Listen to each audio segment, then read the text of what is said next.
Hi guys and gals, today we're going to talk about two great exercises for building your core stability and balance. These exercises are crunch and plank. So we're going to do the normal crunch and plank on a medicine ball.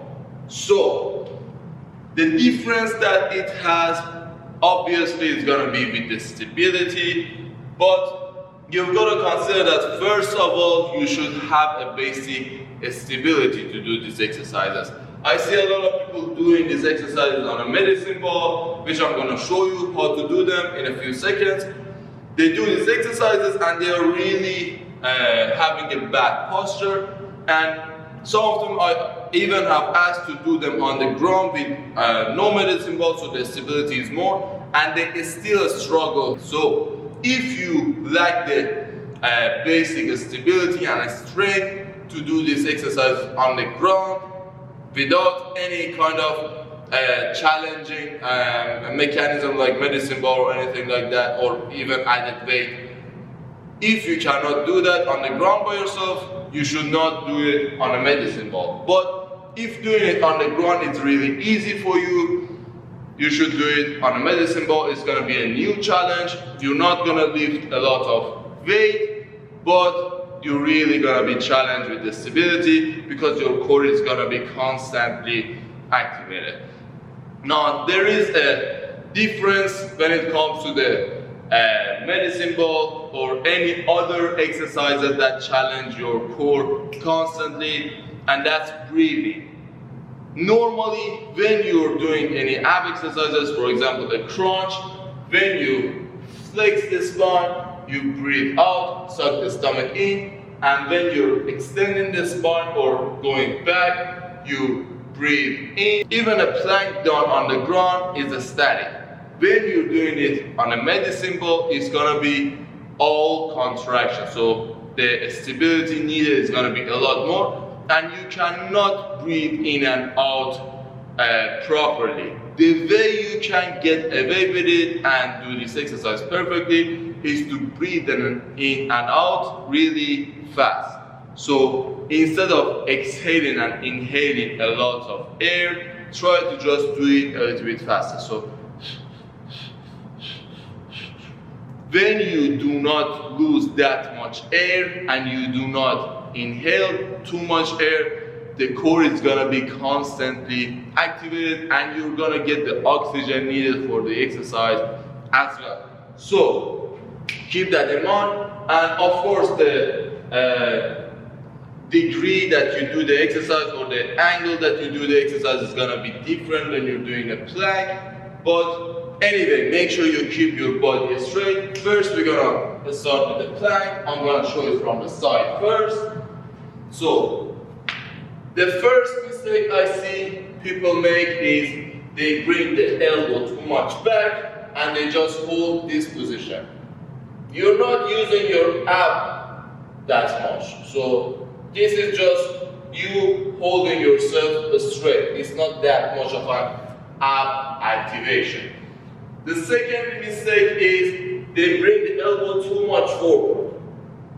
Now, it can be challenging for some people, but it can also cause injuries, specifically when you're doing it on a medicine ball.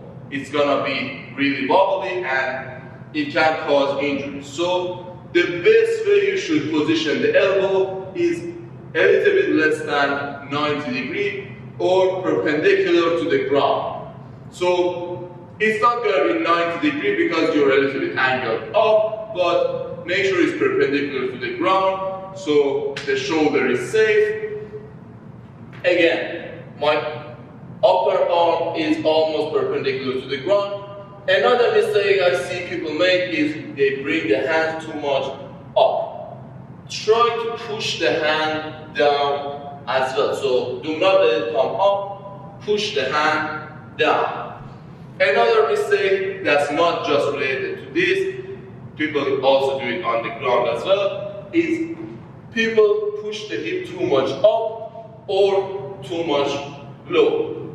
Make sure, again, you keep a straight body, and like always, neck, head, chest should be aligned. So do not bend it back, do not bend it forward. Make sure it's straight in one line. Now, these were the safety measurements. What you can do with this exercise to make it a little bit harder or a little bit easier is gonna be the topic for now. So, you can do it on your knee as well. It's gonna be a little bit easier, but still it's gonna be a lot of stability work.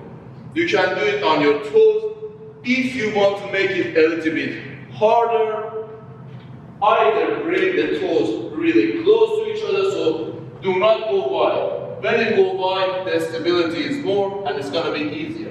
When the feet are close to each other, you need to control the side movement as well. So it's not just front and back, the side movement matters as well.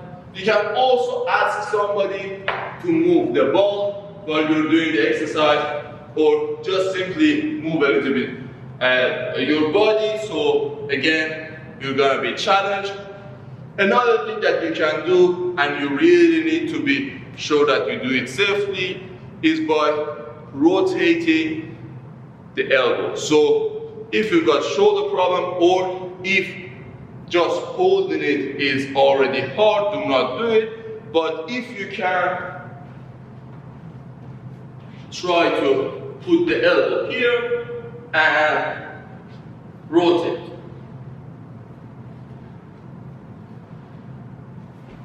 It's gonna really activate the core. It's gonna really work on your serratus anterior. But again, make sure you do it safely. Do not bring the elbow too much up. Just in a really small range of movement. And if you want to make it a little bit easier, you can just put something around the ball so it doesn't go too much to the side to that extent. Also, if you want to make it a little bit easier, try to use bigger balls. When the ball is bigger, you're gonna be angled upright more, and also it's gonna be less stability work. And when the ball is small, because when you just move a little bit to one side, it might make you fall off. It's gonna be harder, and also you're gonna be angled down more compared to a big ball. So these were for plank. Let's now talk about the crunch. The reason that I really like medicine ball for doing the crunch is because of the stretch you can get. So aside from the stability work that you have to do, you're gonna get a good stretch when you're doing the crunch on a medicine ball. So you come up, down. You see, it's all stretched. Again, up, down. So the safety notes. Again, neck, head, chest move with each other. When you go back, do not let the head fall off. So neck, head, chest move with each other. If you want to make it a little bit more challenging, bring the feet closer to each other. So again, the stability needed is gonna be more. A mistake that I see a lot of people make is by pushing the hip too much down. So they start from here, and it's just their chest going back and forward. So that's not right. Make sure you push yourself as back as you can, so the majority of your spine is off on the other side of the ball. So the more you go back, the harder it's going to be, but make sure you've got something covered in your back for safety. So if there are dumbbells or anything on your back, make sure you just gather them to one side, because the risk of going back and falling is really high if you want to make it challenging and come back